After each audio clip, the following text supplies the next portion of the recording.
안녕하세요. 다양한 사건, 사고, 사례와 관련 법률, 승소하는 법 등을 알려드릴 울산의 강영철 변호사입니다.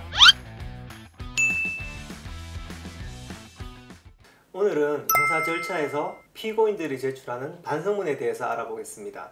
판사가 형을 정할 때 관경사유로 고려한 요소들이 있는데요. 피고인의 반성 여부, 피해자와의 합의 여부, 전과 내지 동정전과 유무 등이 그것입니다. 이 중 가장 대표적이고 중요한 것이 바로 피고인이 반성하고 있느냐 여부입니다.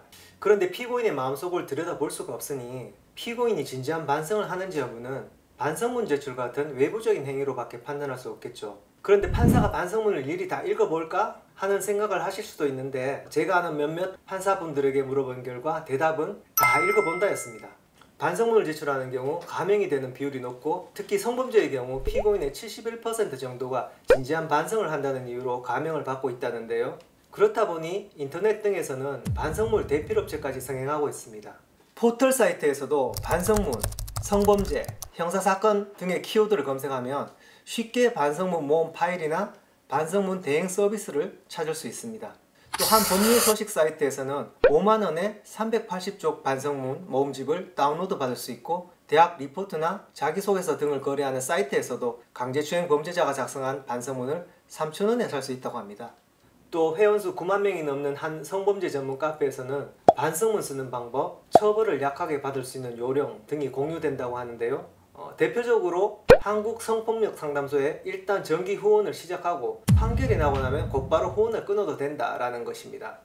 이렇게 문제가 심각한 실정이다 보니 지난 7월 4일 대법원 양형위원회가 단순히 반성문이나 기부금만으로 형을 감경하지 못하도록 권고하였습니다. 범행을 스스로 인정했는지, 스스로 인정한 경위가 무엇인지, 피해자의 합의는 했는지, 재범 방지를 위해 어떠한 노력을 했는지 등을 엄격히 심사해서 감형을 하라고 권고하고 있는 것입니다. 또 일반적으로 초범인 경우에는 형을 강경하는 요소로 작용하지만 성폭력범죄처벌법상의 불법 촬영처럼 피해자가 여러 명일 수 있는 범죄는 단순히 초범이라는 이유만으로도 선처하지 못하도록 했습니다.